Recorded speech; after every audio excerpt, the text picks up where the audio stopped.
V Bánovciach nad Bebravou pôsobí Vysoká škola ekonómie a manažmentu v Bratislave. Pri príležitosti 20. výročia vzniku Vysokej školy sa aj v našom meste konalo slávnostné otvorenie akademického roka spojené s oceňovaním. Naša škola sa snaží poskytovať to vysokoškolské vzdelávanie takým spôsobom, aby študent nemusel roztrhnúť svoje väzby s regiónom, či už tie pracovné, či už rodinné, alebo akékoľvek iné. Myslíme si, že tým špecifikom alebo výsledkom toho konceptu je to, že naši absolventi, keďže zostávajú v regióne, ďalej rozvíjajú ten svoj región. Častokrát sa stáva, že študent odíde do väčšieho mesta za štúdium a tam už zostane a nevráti sa. A pre svoj región je svojím spôsobom stratený. Umožňujú nám to častokrát aj moderné metódy vzdelávania, či už teleprezent metódy, alebo online vzdelávanie, kde vieme prostredníctvom takýchto nejakých progresívnych metód výučby doniesť tú školu prakticky do regiónu. Na slávnosti sa v piatok 25.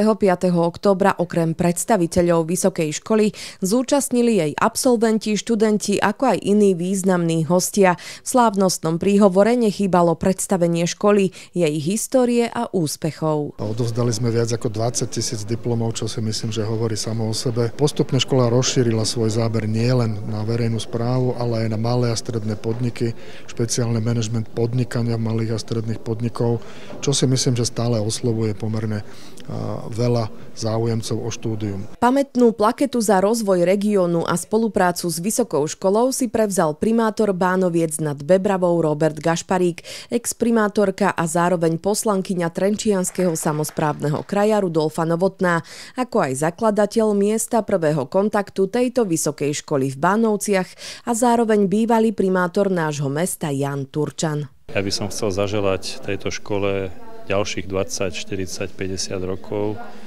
aby mali teda hlavne veľa študentov, múdrych pedagógov, aby proste táto škola bola úspešná.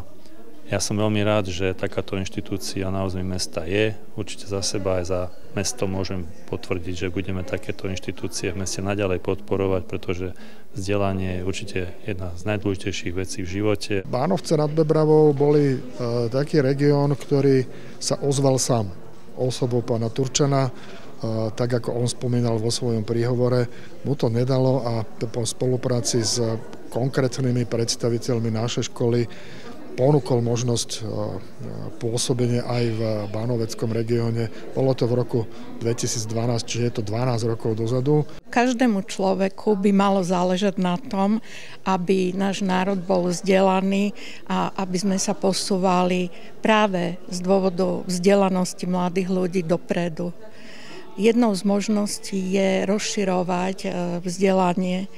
Ja som veľmi rada, že Vysoká škola ekonómie a manažmentu funguje už 20 rokov a keď sme pred 4 rokmi podpisovali s pánom rektorom memorandum o blízkej spolupráci, tak som verila, že aj toto pomôže k tomu, aby sa do tejto školy prihlásilo čo najviac študentov z nášho regiónu. Odovzdané boli aj ďakovné listy programovým manažérkam tejto školy v Bánovciach nad Bebravou.